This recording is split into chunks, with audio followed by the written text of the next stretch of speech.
Hi guys, my name's Marco Cafolla. This is a lockdown sessions video for Loud and Proud. In today's video we're going to have a look at the Royal Blood track, Figure It Out. So what I'm going to do is I'm going to break this video into two sections because in the original Figure It Out track there's no keyboards. So as a keyboard player, what do we play when there's no keyboards in the original track? And then the second half of the video we'll look at the part I've created and we'll break that down so you guys can play it too. So what does a keyboard player play in a track when there's no keyboards in the original? You have to become a bit of a musical detective here. So the more music that you know and you can reference, the better. So first and foremost, you listen to the Royal Blood track, which I did. It's a great track.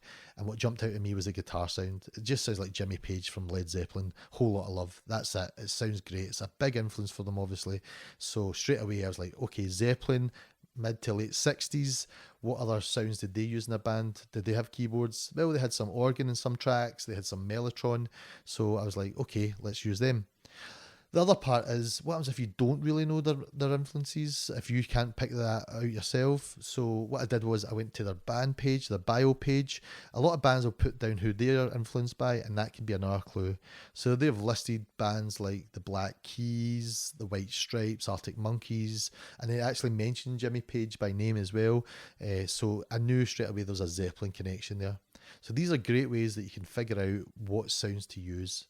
So we're going to put down some B3 Hammond organ, some Mellotron and some Moog synthesizer. So what we want to do is we want to enhance this track. It's a rock track. That's another thing you have to think about here, is what style of music is it that you're trying to copy. So rock, 60s rock sound, even the Black Keys or the White Stripes are quite minimalist. There's not too much going on, nothing too fancy going on. So we don't want to add extra counterparts here. We just want to enhance the parts that are already there by adding some extra gritty sounds. So let's have a look at what I did. Okay guys, let's go through the keyboard parts I've put down for the Royal Blood track, Figure It Out. So I've decided to play B3, Mellotron and Moog, and we'll go through all these sounds individually, but I want to start with the B3. So basically I was sent the rhythm track, and that's only got the drums, the bass and the guitar on it just now. Sometimes I can get sent it with that and the vocals, but for this stage in the recording I was just given this. So I can still add it, and it gives me a clear definition of what I want to do. So this track is really rocky, it's quite simplistic, so I don't want to add any extra parts, I just want to enhance what's already there. So let's start the track, and it starts with the guitar. Lovely meaty guitar there by Ian. Again, totally reminds me of Zeppelin's Whole Lot of Love. Just building the tension. So I'm going to factor that into my B3 playing, just try and put my own tension into it as well. So I'm going to come in for verse 2. So I'm going to slide up into this long note. Nice old school rock sound with the organ, and I'm changing the speed of the rotary speaker on and off, then following the bass down.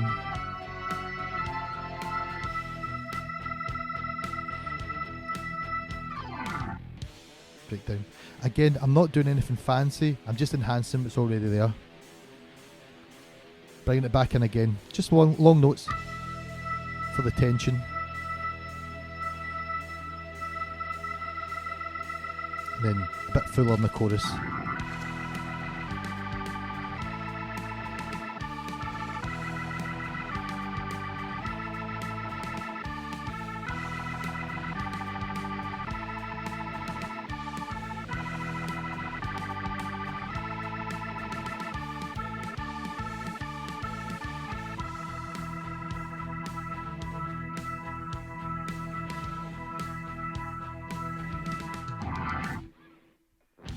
So you can hear I'm not playing anything fancy, I'm just adding to what's already there. And then with the second verse I'm going to come back into that rundown again here.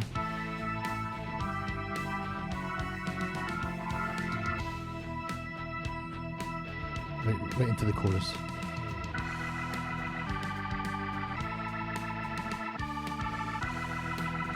So without the vocals there I can stay really tight with the rhythm section.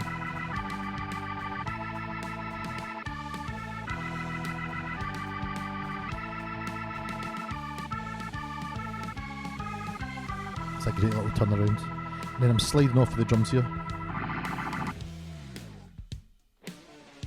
So again, even though I'm not adding any extra parts, I'm just kind of enhancing what's already there. So sometimes it slides and slaps on the keyboard. I'll show you that next stage.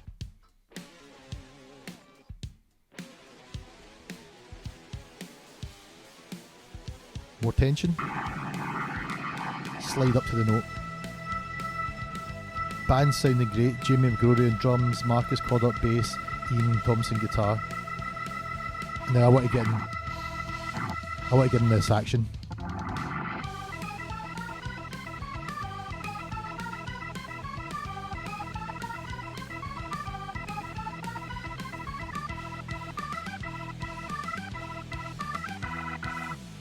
Yes. So I'm sure you guys know the B3 Hammond organ sound. It's a pretty universal sound. But what about the Mellotron or the Moog synthesizer that I'm using in this track? Well, the Mellotron's a 60s keyboard. It's an actual analog tape sampler. So when you press the key, you're triggering a tape sample. It was crazy. It's a beautiful, big, eerie sound. The Beatles used it on Strawberry Fields Forever. Bowie used it on Space Oddity. I love that sound, and I think it's going to add a lot to this track. The Moog synthesizer is very iconic. Keyboard greats like Keith Emerson, Rick Wakeman used it a lot in their bands, but even more recently, like people like Alicia Keys, a lot of bands like modern day bands will use it rather than a live actual bass. It's this big low end sound that's brilliant, and you can really manipulate the sound and bend the notes and stuff. It's a really great sound. Let's check them out. Okay guys, I want to look at the Mellotron sound now. As I said, it's an analog tape machine, so it's a kind of string sound that I've picked for this Mellotron in particular. So I'm going to bring out the chorus here, and what you'll hear is it's just adding, again, nothing that's not there already. It's going to help spread the sound, make it that sinister sound. Check this out. Oh, I love it. Nice and thick. Again, finding a space in the song that needs a little bit more filling up.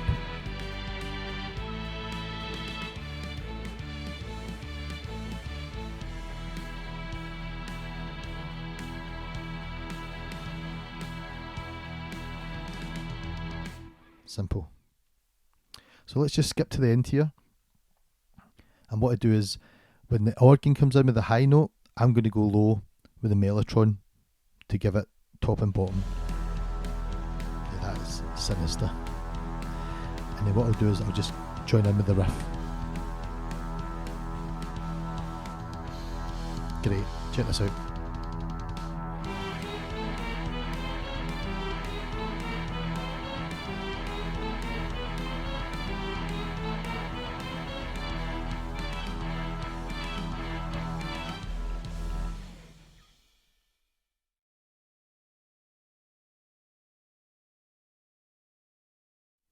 And lastly, I just want to go for the Moog part. All I'm going to do really is bring the Moog in for that last riff, just to thicken it out a little bit. So what I'm going to do is I'm going to start with the note. The organ's high, the Mellotron's low. I'm going to start in the middle with the Moog and then bend it down like this. Isn't the oscillator going either way? Right down bottom. Get ready for the riff. And then just as. Slide up to the riff.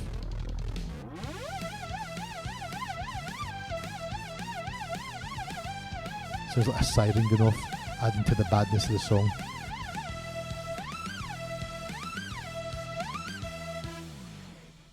Just let that ring out. Now I just want to listen to those three parts at the end together to see how they complement each other. So we'll start with the organ sliding in. Up high, Mellotron low, and the Moog in the middle. Then the Moog slides down, building the tension, and I'm going to bring the whole track in here to let it play out.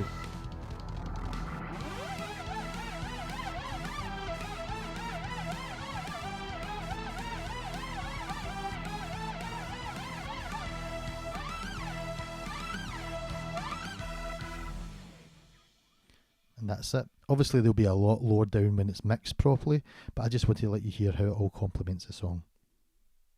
Right guys, I'm pretty happy with the B3, the Mellotron and the Moog. I've not added anything that wasn't there in the song, I've just enhanced what already is with these amazing sounds.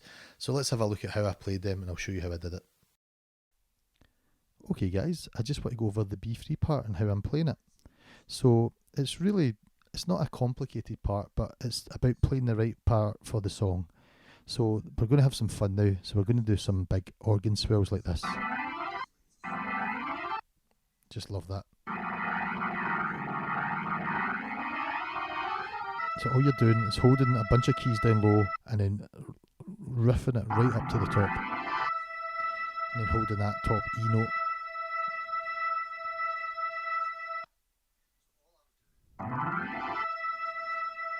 And then same again. And then with the bridge, I'll bring in the A, down to the G, to the F sharp, F, E. That's it. That's a little bridge in between verses and before the chorus. See it again. Slide up to the E, A, G, F sharp, F, and E. So I'm keeping that top note to build the tension up. And tension's a big part of this song. It's rocky, it's a lot of open space. I don't want to add any extra parts, I just want to enhance. Like I've said before, I just want to enhance what's already there. Let's look at the chorus. So the chorus, we're just doing the fifths. E, B.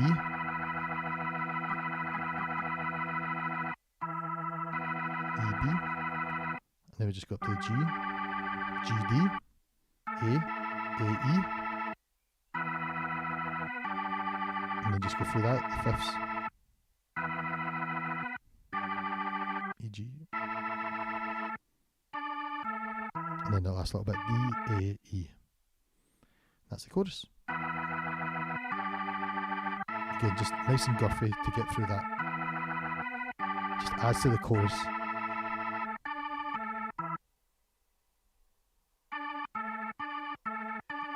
Not the riff at the end. It's just a D, A, D, A, D, A, E. Simple as that.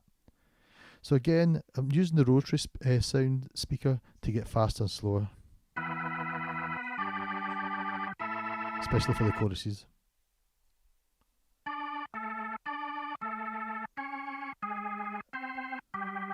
Now that's the end of the second chorus, the little turn around. D, A, D, A again. Then C sharp, G sharp. And then C, G, E. That's great. That's the end of the second chorus. And then that turn around. C sharp, C, E. And that's it. So little variations, again, just adding to the parts that are already there. It's a rock track, it needs to feel raw and empty in that respect. Now the ending, I'm starting that before the riff comes in. Just holding that high E note. And then playing the riff along with the rest of the band. So how I'm doing that is I'm starting sliding up into the note, and then I'm using finger 2, 2, 2, 3, 3, 4, 4.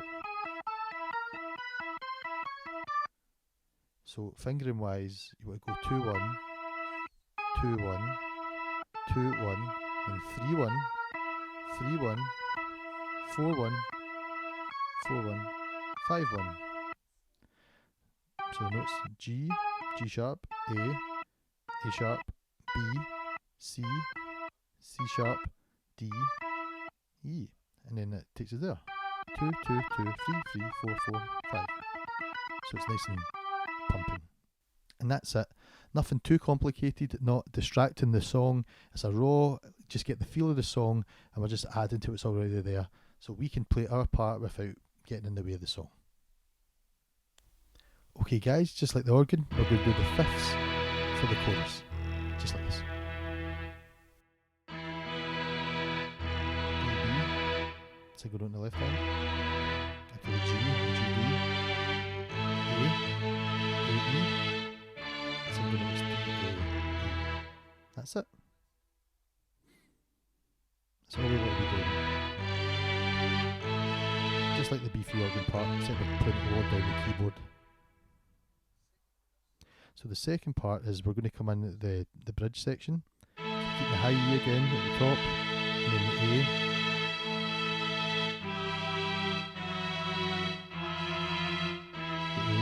F sharp, F, E. And copy it down the left hand as well.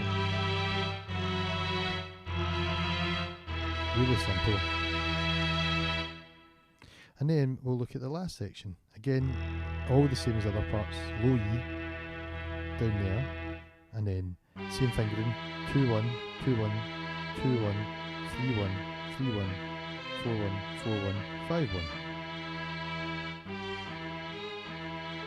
G, G sharp A, A sharp B, C, C sharp D. Chromatic. So you keep the low note in the E. And that's it. We're just layering up that sound and that part's already there. And then the last couple of notes, the outro, D, E, G.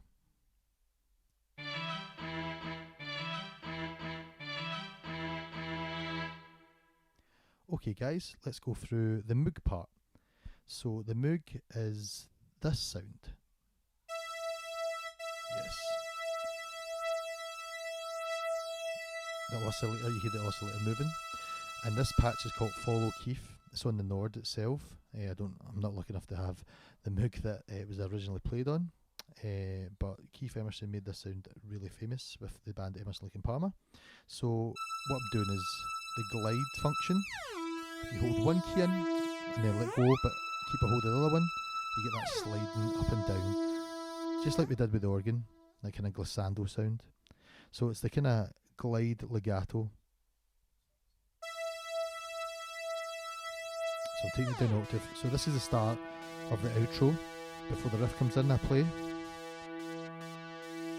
And I'm just going to bring the octave back up. So we're going to slide into that last riff.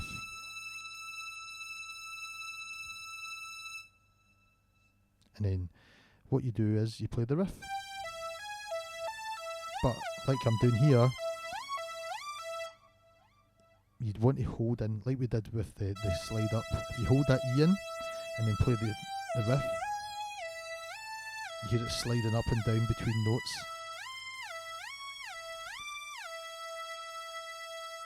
So obviously do it with one hand, like this. And now it sounds like a siren going off. Some madness for the end of the song. Again, it's just another layer. It's as simple as that. Same fingering as before.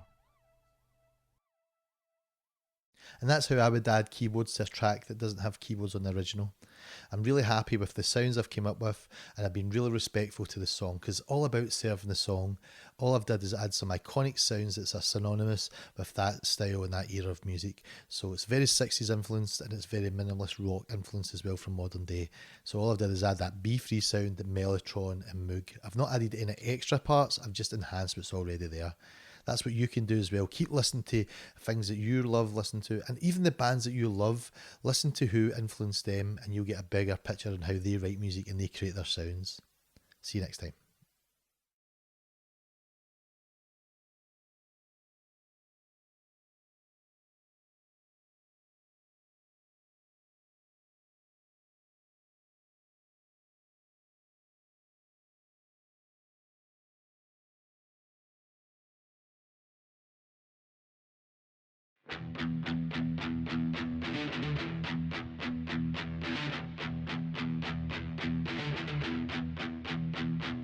Nothing here to see, just a kid like me, trying to cut some teeth, trying to figure it out.